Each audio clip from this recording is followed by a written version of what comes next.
আমার হাতে যে লিভারের স্পেসিমেনটি দেখছেন, বেসিক্যালি এটা একটি সুস্থ লিভার নয়।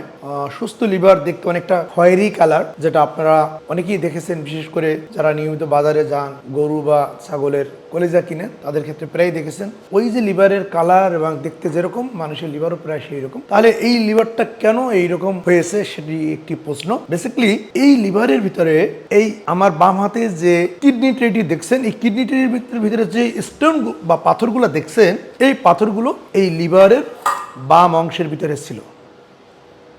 এটি মূলত লিভারের বাম অংশ। আপনারা জানেন লিভারের দুটি অংশ, ডান এবং বাম অংশের ভিতরে এই স্টোন বা পাথরগুলো ছিল। শুধু তাই নয়, পিত্তনালীটাও পাথর দিয়ে ভরে গিয়েছিল। ফলে লিভার থেকে যে পিত্তরস তৈরি হয় সেটি পিত্তনালী হয়ে খাদ্যনালীতে যায়। কিন্তু পিত্তনালী যেহেতু পাথর দিয়ে অবস্ট্রাকশন বা বাধাজনিত কারণে বন্ধ হয়েছিল, ফলে লিভার থেকে তৈরি হওয়া হলুদ কালারের পিত্তরস নিচের দিকে নেমে খাদ্যনালীতে যেতে পারছিল, বরং উল্টো সেটি লিভারে আবার ফেরত এসে লিভারকে কনজেশন করেছে এবং লিভারের কালার আস্তে আস্তে চেঞ্জ হয়ে গিয়েছে। এই রোগটাকে বলা হয় হেপাটোলিথিয়াসিস বা লিভারের পাথর।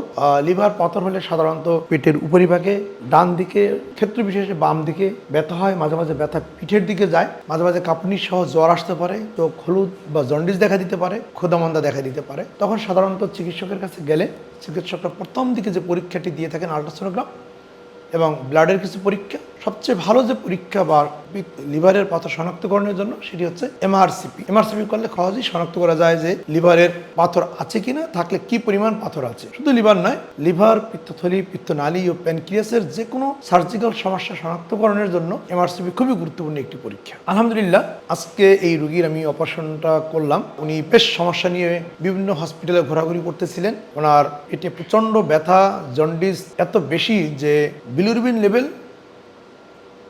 12তে পৌঁছে গেছে, যেটি একের নিচে থাকার কথা। পাশাপাশি ওনার কাপুরিসহ জ্বর এবং কিছুটা সেপ্টিসেমিয়ার মতো অবস্থা। আমরা অ্যান্টিবায়োটিক দিয়ে কিছুটা জ্বর কমানোর চেষ্টা করেছি। আজকে আমরা এই অপারেশনটি করে লিভারের বাম অংশটা নিয়ে আসছি। এই পাথরগুলো যেগুলো দেখছেন মূলত এর ভিতরে ঢুকানো ছিল, পাশাপাশি পিত্তনালীর ভিতরে ছিল। এ বাদেও লিভারের ডান অংশেও কিন্তু এর কিছু পাথর ছিল। সেই পাথরগুলো আমরা বিভিন্ন ইনস্ট্রুমেন্ট দিয়ে বের করেছি এবং কোলেডোস্কোপ নামক একটা ইনস্ট্রুমেন্ট বা ক্যামেরা, সেটি লিভারের ডান অংশে ঢুকিয়ে যেটুকু ছোট ছোট পাথর ছিল সেগুলো বের করে নিয়ে ডান অংশের সাথে খাদ্যনালীর একটা বাইপাস করে দিয়েছি। এতক্ষণ যেগুলো বললাম সেটি হচ্ছে লিভারের পাথরের উপসর্গ। আর লিভারে যদি পাথর হয় এবং বারবার যদি ইনফেকশন হয়ে লিভারের কিছু অংশ ছোট হয়ে যায়, সেটি ফেলে দেওয়াই হচ্ছে লিভার পাথরের মূল চিকিৎসা। অনেকেই একটা প্রশ্ন করেন যে লিভার আদৌ কাটা সম্ভব কিনা বা কাটলেও কতটুকু সম্ভব। একটি সুস্থ লিভারের 70% পর্যন্ত কেটে ফেললেও রোগীর কোনো সমস্যা হয় না, যেহেতু লিভার চুল ও নখের মতো নতুন করে আবার গজায় বা পুনর্জন্ম হয়। সে কারণে লিভার ফেলে দিলেও নেক্সট 4 উইকসের ভিতরে লিভার আবার আগের জায়গায় ফেরত আসে। ভালো থাকুন, আল্লাহ হাফেজ।